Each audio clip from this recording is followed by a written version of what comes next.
Le marais breton est le résultat de plusieurs facteurs, mais il n'aurait pas le visage qu'il porte aujourd'hui si l'homme n'avait pas décidé de le modeler, de le travailler à sa convenance pour obtenir le résultat que nous connaissons aujourd'hui. Une bourrine, c'était un habitat traditionnel qu'on retrouvait dans le nord de la Vendée, construit par les familles les plus pauvres à l'aide des matériaux du marais, à savoir argile, roseau, sable et un petit peu de bois pour la toiture. À l'intérieur d'une bourrine, on ne retrouve généralement qu'une seule pièce à l'intérieur de laquelle on va retrouver toutes les fonctions de notre maison d'aujourd'hui.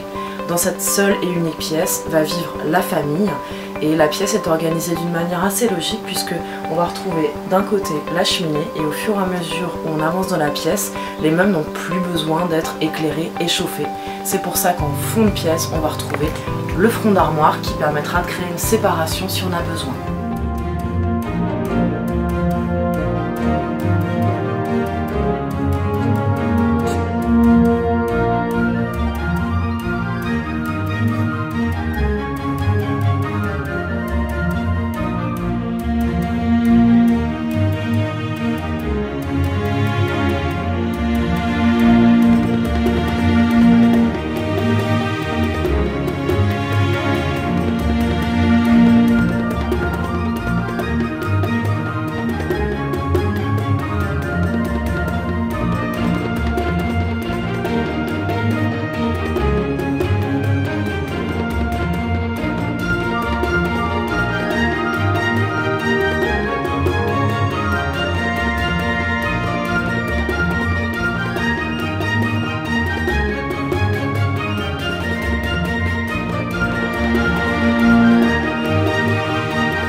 Au Davio, nous avons plusieurs espèces d'animaux de la ferme.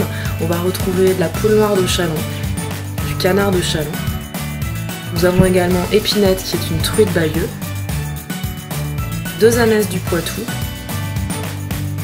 ainsi que 2 chevaux de trait bretons. Nous avons également un petit cheptel de moutons de Belly qui, il y a quelques années, a bien failli disparaître.